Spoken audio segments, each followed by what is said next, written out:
Dream of the Red Chamber, Chapter 24. So let's start right at the center of that emotional world with Lin Daiyu. The sources say she's embroiled in amorous thoughts, persistently knotted up.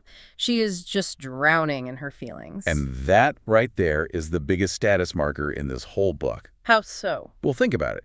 You have to have incredible security, total stability, to be able to spend your entire day just thinking, analyzing your own feelings. You're not worried about food or rent? Not at all. Her main currency is emotion. And what pulls her out of this deep romantic angst? Not a crisis, that's for sure. It's tea. Right. Her maid comes to tell her that the powerful sister-in-law, Wang Shifeng, has sent over some new imperial tea. Imperial tea, Shan Young Sincha. That detail says so much. It's an instant status symbol. This isn't just any tea. It's a gift connected to the emperor, to the state. It dictates their whole reality. And so Daiyu and another girl, Shangling, they just sit down. And they talk about embroidery, play chess, read a book. It's the definition of a leisurely life. It's almost like a curated boredom, you know? A lifestyle where tiny little things become your whole world because the big things are already taken care of. That's a great way to put it. It's a protective shell.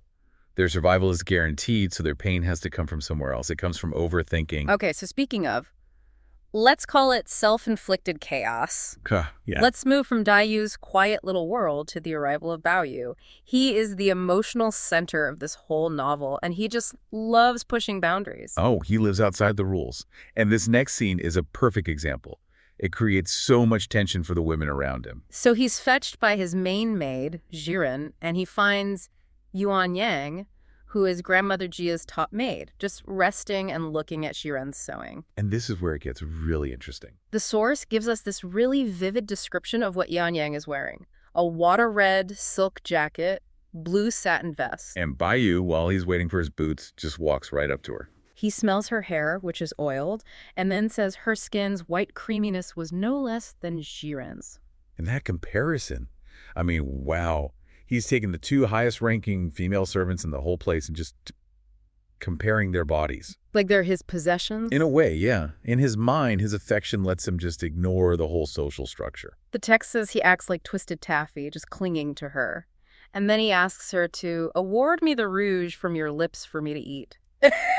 It's so intimate and so bold. Coming from a master, that's not really a request, is it? It puts her in a terrible spot. It's a total power play. But Yuan Yang is smart.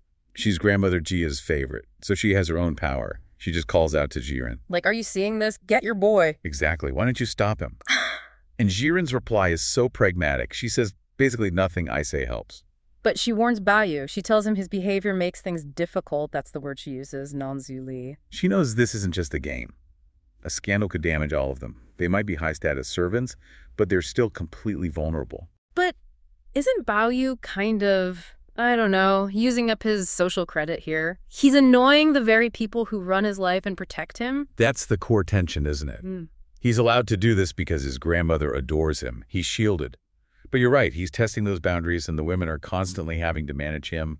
They tolerate the twisted taffy because they have to. It's easy to get lost in all that, the silks and the tea and the drama. But we need to zoom out. Way out. Because not everyone in the Jia clan is living this life. We're about to fall down a few rungs on the social ladder. This is where we meet Jia Yun. And Jia Yun is the perfect example of the desperate relative just hanging on by a thread. Baoyu is heading out, and he runs into this young man, Jia Yun. And the first thing we learn is Baoyu has no idea who he is. Which tells you everything you need to know about Jia Yun's place in the family. Total nobody. Baoyu just notes that he's handsome, gentle, and refined, and someone else has to explain he's a distant cousin from down the back corridor. So this is Jia Yun's one shot. He sees Baoyu, the golden boy, and he has to network. It's either that or starve. And the flattery he uses is just, it's a performance. Total political theater. Baoyu makes this joke, saying Jia Yun looks young enough to be his son, even though Jia Yun is actually older. And Jia Yun doesn't miss a beat. He jumps right on it. He quotes that proverb, grandfather in the cradle, grandson with a walking stick. What does that mean exactly? It means status is more important than age. He's basically saying, you're so important, I'm happy to call myself your son if it gets me in your good graces. He's lowering himself to get ahead. Completely.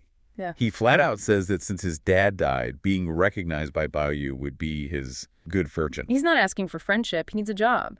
This is a business transaction wrapped in pretty language. But Bayou, in his typically privileged, detached way, Mm. doesn't really get that.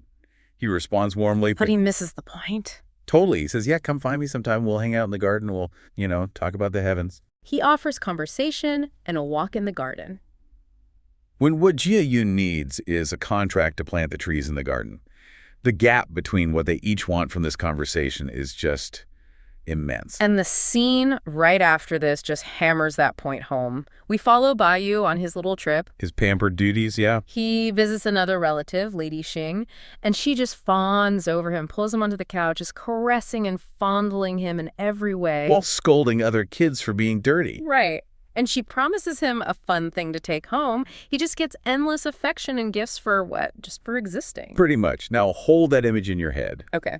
And compare it to what happens next with Jia Yin. He goes back to his other cousin, Jia Lian, hoping to get that gardening job. And he's immediately shut down. Stonewalled.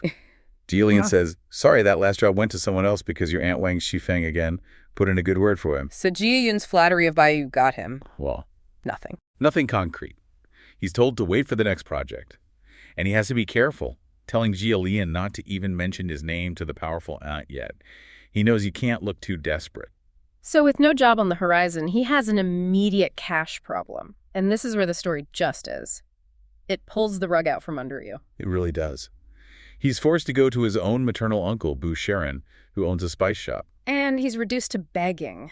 He's trying to buy a tiny amount of musk and Bornilon credit. 4 ounces. It's a pittance, really. He promises to pay it all back in a few months.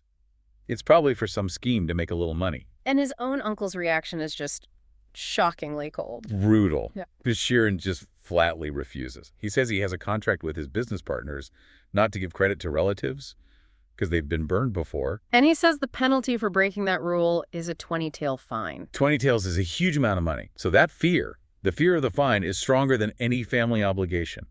And he even questions if Jia Yun has any proper business and tells him to go suck up to the Jia family managers instead. A complete and total rejection. And just when you think the humiliation is over, The twist. the twist.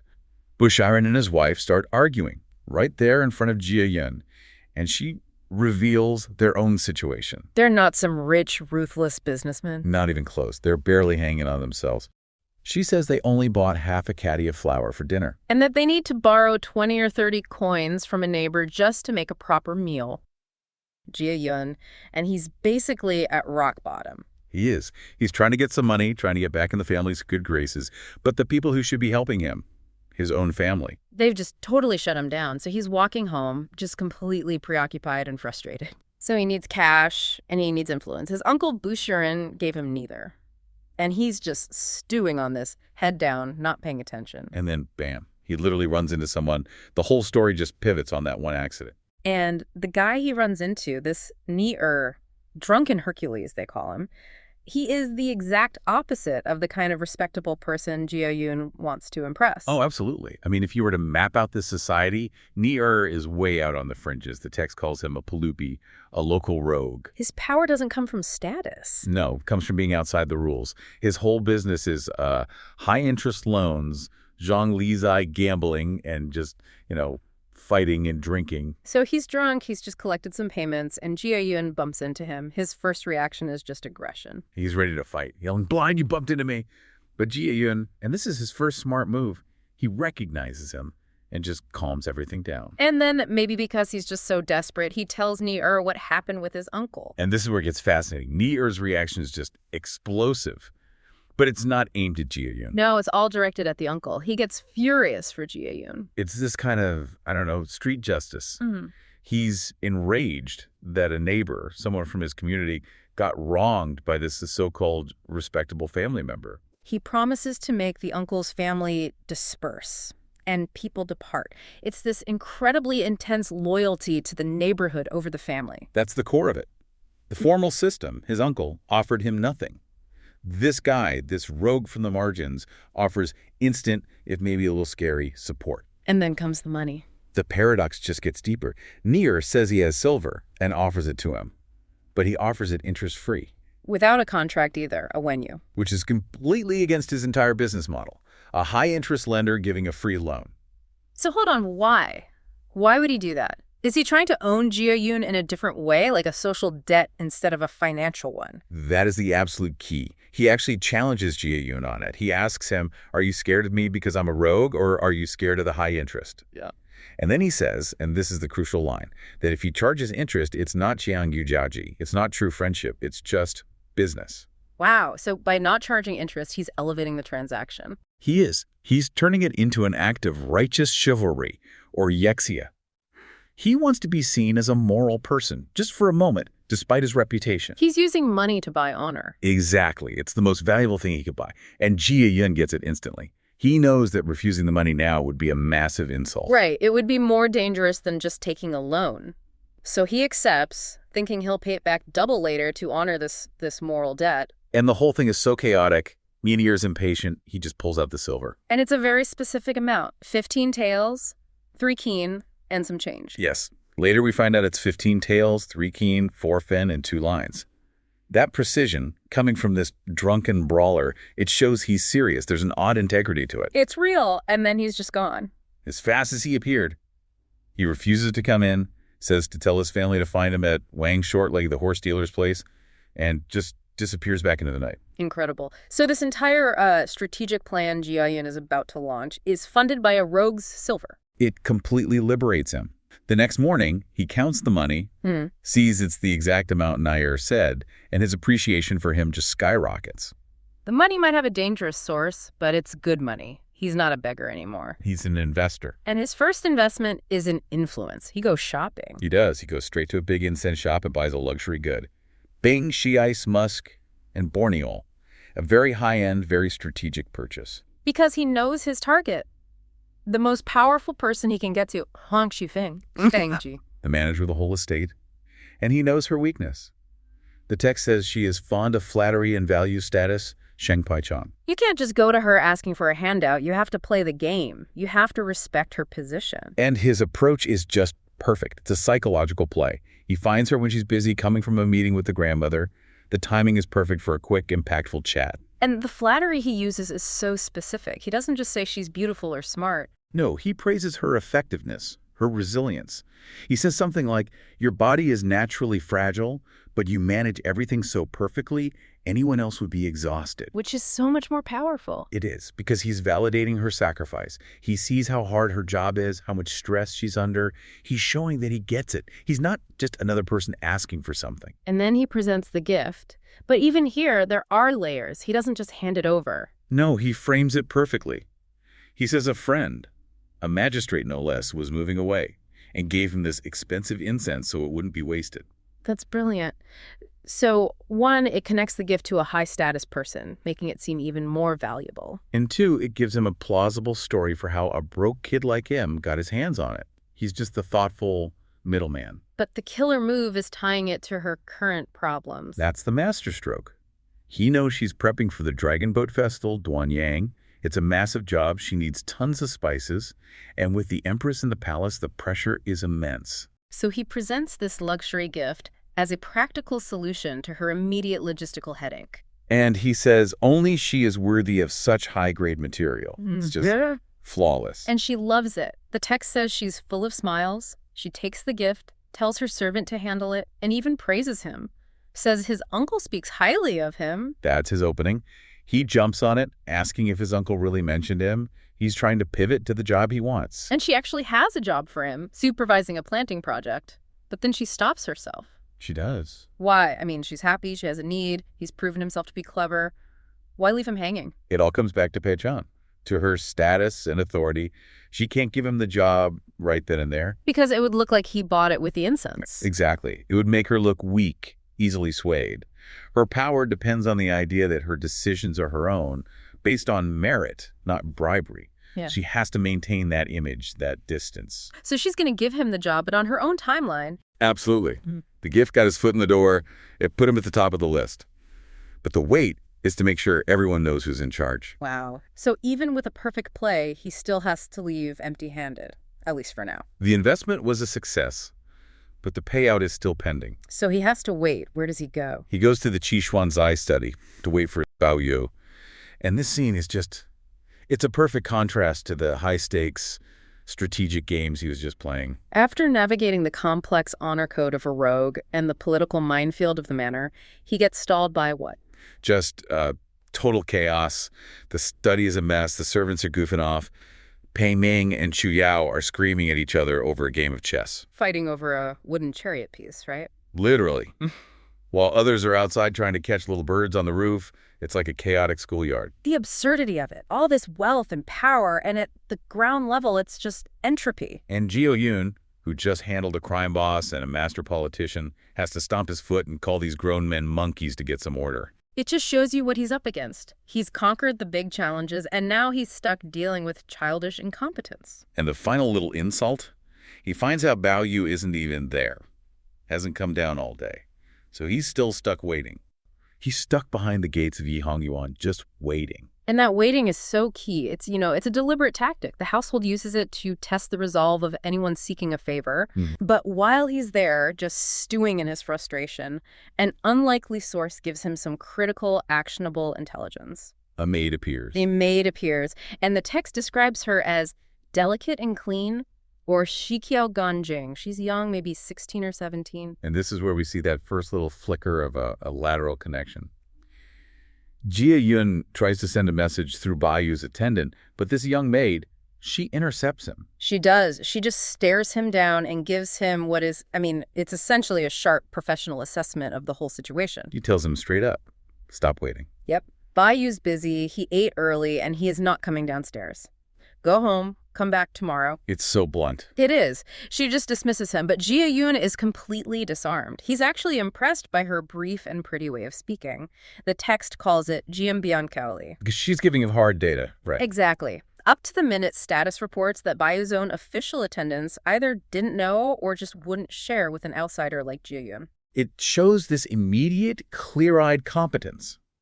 And Jia Yun is smart enough to see it and pivot. Instantly. He changes his target.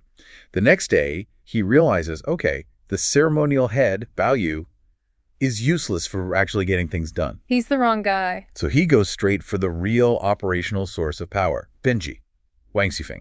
He catches her just as she's heading out. And Fengji, well, she never minces words, does she? She immediately challenges him. Oh, yeah? She laughs and suggests his previous little gifts were nothing but a trick, Nangyi.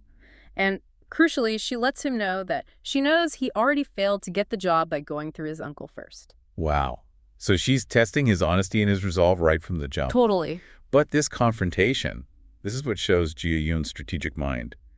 He doesn't panic. No. He performs a perfect reversal.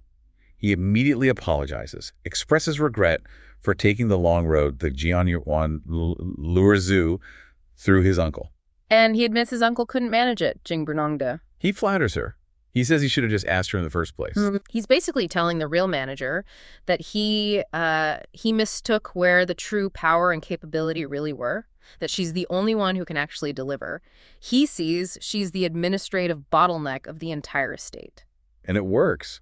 Despite her, her feigned reluctance, because she always has to look busy, she agrees really quickly. Well, it turns out she genuinely needed someone for the job he wanted, planting flowers and trees in the garden. But she tries this clever little delay tactic. She does. She suggests he wait for the big item, the Dazonger, which is the New Year's fireworks and lanterns contract next January. And you have to ask, right, is she testing him? Or is she maybe trying to squeeze him for a bigger commission down the line? I think it's both. It's a power move. It's designed to see if he's hungry enough for the small job now. And Jia Yun, he passes the test. He argues for the current job first. He promises that if he handles this immediate task well, he can take the big one later. Which is such a great immediate demonstration of his competence and his hunger for responsibility. It's so efficient. This rapid negotiation is such a stark contrast to the slow, meandering way the nobles he tried to approach first make decisions. Absolutely. So she agrees. She tells him to come back at noon to collect the silver voucher. Okay, let's follow the money now, because this section, I think, really defines Jia Yun's character. He gets the tally, the Dewey, that's the official approval, and the voucher. And the sum is 200 taels. 200 taels of silver. Yeah, and you really need to pause there and understand the magnitude of that. 200 taels is not pocket change. It represents serious financial stability. What's the modern equivalent, roughly? Well, for context, that would easily be a highly skilled artisan's income for a full year, maybe more, or enough to finance a small business. It is the critical foundation Jia Yun needs to reestablish himself. So what does he do with this life-changing sum of money? Does he go out and celebrate, spend it on luxuries like all the other Jia cousins? Absolutely not. The source is very specific about his immediate, almost frantic follow-through.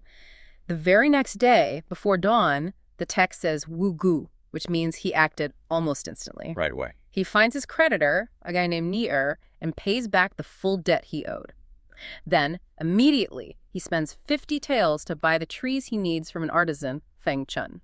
That is such a profound character statement. This isn't just about moving the plot forward. No. This is Jia Yun immediately proving he is a reliable player.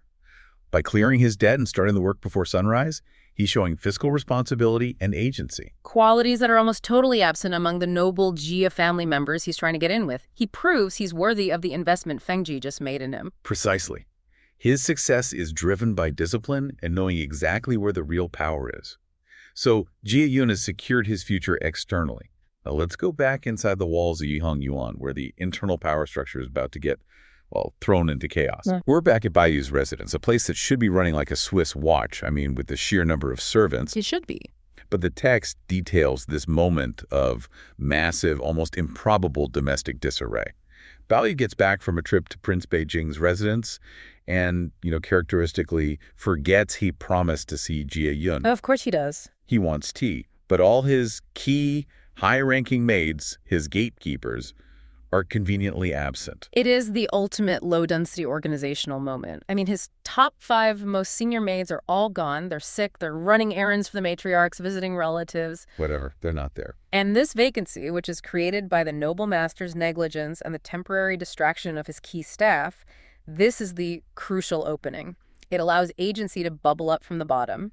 Baiyu is calling for tea, and only the old nannies walk in, and he immediately dismisses them. They're too slow, too clumsy. The whole hierarchy is collapsing under the weight of his own simple need. And then suddenly, The very same maid who intercepted Jia Yun the day before just materializes from the back door. And she doesn't wait to be asked. She takes the bowl and she gives him this protective warning not to scald his hands as she pours the tea. And Baiyu finally registers her existence. He looks at her closely, dressed in half-new, half-old clothes, but with this beautiful, neat black hair. She's slender, very pretty and clean, and he's forced to admit he doesn't recognize her. And her response is just a perfect piece of dialogue. It's laced with so much deep suppressed frustration. It really is. She hits him with this pointed sarcasm. She says, "There are many you don't recognize." And then she explains it's because she never gets assigned the visible tasks. The glamour jobs. The glamour jobs. Serving tea, carrying items, the dicha, di shui, nadong nahi. These are the tasks that let a servant get on the master's radar and actually climb the ladder. She is seizing her agency right there. 100%. She is voicing the pain of every low-tier worker stuck doing essential but invisible labor. And to prove her worth, to prove she deserves this recognition, she immediately tells him she was the one who spoke to Jia Yun yesterday. Right. She's demonstrating that even while being physically invisible to Baiyu, she's been actively managing his external relations, providing vital communication support. She's been waiting, watching, and now she's proving her value in this tiny little window of opportunity. But seizing a visible moment in a hyper-competitive hierarchy, that always invites immediate retaliation. Yeah. And that's where the backlash hits. Hard. Almost immediately after this small victory, the system just corrects itself. Yes. 2 of the senior maids, Qi Wen and Bi Hen, they come back, and their return is so messy, they're laughing and arguing, carrying this sloshing bucket of water, complaining about damp skirts and ruined shoes. And they are just astonished to see this low-ranking maid, Xiao Hong, rush out to receive the water. The scene just perfectly captures the difference, doesn't it? You have the established staff who are careless and loud, and then the overlooked maid who is sharp and proactive. So when they find Xiao Hong alone later, they demand an explanation. What were you doing in Baiyu's inner chambers? In Xiao Hong, she tries to save face. She claims she was just looking for a lost handkerchief, a shupazi, and only poured the tea because no one else was there. But the senior maids, they're veteran gatekeepers. They see right through the maneuver. Instantly, and the reaction is just brutal. Qiu Wen spits in Xiao Hong's face. She calls her a shameless, vulgar thing, Mei Lian the Xie Dong. This is more than just personal rivalry. This is a declaration of war against an upstart. It is a defense of established turf, and the accusation is very specific. She's accused of inventing an excuse, a yushigu, to avoid the hard, messy job of fetching water so she could seize the easy opportunity, the Qiao Zonger, to get close to Bao Yu. And they threaten her. They say they're going to make her do all the desirable, visible tasks from now on, but purely out of spite. They just want her crushed for daring to break the hierarchy. The physical and verbal bullying, it must have just devastated her spirit. Before she can sink into despair, a crucial piece of news arrives, and it links her directly to the external success story we just analyzed. The connection point. The vital connection point. A nanny interrupts the whole argument with a message from Fengji about the tree planting job. And the nanny mentions the supervisor. She mentions the supervisor for the job is Brother Yun of the back hallway, or Hulangsheng de Yingir. And Xiao Hong immediately realizes The man she impressed. the man she impressed with her sharp, honest advice is now the successful job winner, empowered by Fengji herself. And that link, it has to make her own marginalization feel less permanent. But let's talk about her suppressed identity, Lin Hongyu, because this gives us some real insight into her intense desire to climb higher. Absolutely. Her real name is Lin Hongyu, but the Yu in her name, which means jade, was removed or suppressed in the household. Why? Because it matched the names of noble family members, specifically Lin Daiyu and Bao Yu. It's a naming taboo. Wow. It's a subtle but really potent sign of her status. She is physically beautiful. The text says she has 3 parts of good looks, San Fen Rong Mao, and she's intelligent, but her very name threatens the house, forcing her into invisibility. So she's blocked not by a lack of ability, but by this rigid competitive social structure. And it's enforced by these sharp-tongued and quick-witted, the Lingya Li Zhao De senior maids. Exactly. And the success of Jia Yun, another marginalized figure, revives her spirits at the exact moment the inner circle has tried to crush her. It creates a sense of shared experience, maybe. I think so. The nobility doesn't recognize or reward their talent, but perhaps another outsider will. And this leads us right to the entangling threads that close the chapter.